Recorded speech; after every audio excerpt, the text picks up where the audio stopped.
there's a shortage of everything. And because of that, there's an influx in the price. Gosh, it's interesting because if you pay so much more money now and perhaps you got a higher interest rate, what does the 2 years from now look like? Are you going to now have an asset that's worth way less and you owe so much money? So I don't know what a few years looks like, but it's definitely created an imbalance for sure.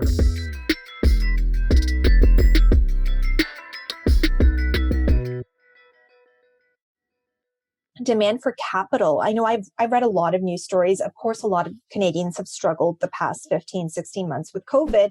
But at the same time, there have been many Canadians who have done well and they're looking to spend. So what are you seeing on the ground?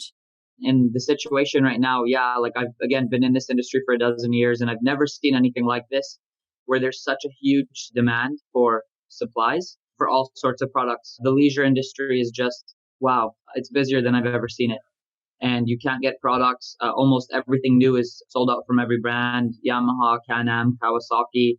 There's a shortage of trucks. There's a shortage of supplies for parts because just of everything that's happened with COVID.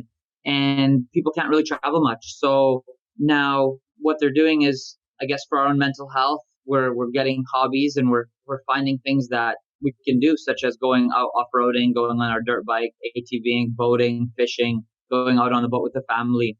That's, all your vacation money, all your travel money, you're putting it towards this. It's, in a sense, it's very beautiful to see families wanting to do this. You'll see families wanting to get a couple of quads so that they can go, a couple can go out, or a father's son or daughter can go out and explore and off-road. So that's very beautiful. And we get pictures as well in return from a lot of our consumers, and to see them out in the field, it's just so cool, or them on their boat fishing and stuff like that. So that's pretty amazing.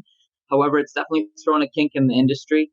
There's definitely an increase in pricing. A lot of products, even private sales, have gone up a lot. And then again, not many people have capital to go and purchase, to pay $20 or $30 or $40,000 even on the private purchases. So they'll try to apply with the bank perhaps, and they might not get approved. Whereas with us, they'll come through us and we'll do what it takes to make sure, like I said, we'll buy that and certify it and stuff like that. However, again, the issue is the prices are certainly higher than usual because there's such a shortage of supplies.